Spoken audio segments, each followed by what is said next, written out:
Good morning! Napakaaga kong gumising today para tapusin tong chocolate bouquet na in-order ng aking customer. Ito ay gagamitin sa Christmas party ng kanyang anak.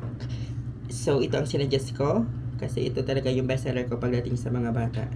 This one is dark chocolate and ito galing pa lang to guys sa ref.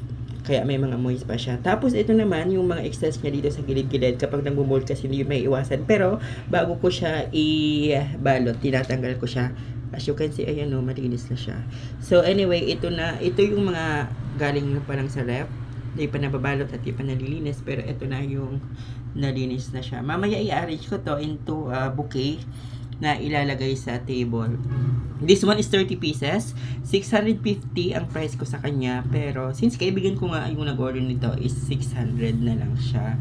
And may mga nag-order sa akin. Dati nung may chocolate shop ako, ito talaga ang bestseller ko. Ginagamit to sa mga events, birthdays, mga Christmas party, etc. So napaka-perfect niya. And this is dark chocolate. Hindi siya ganun katamis. Madaming cocoa.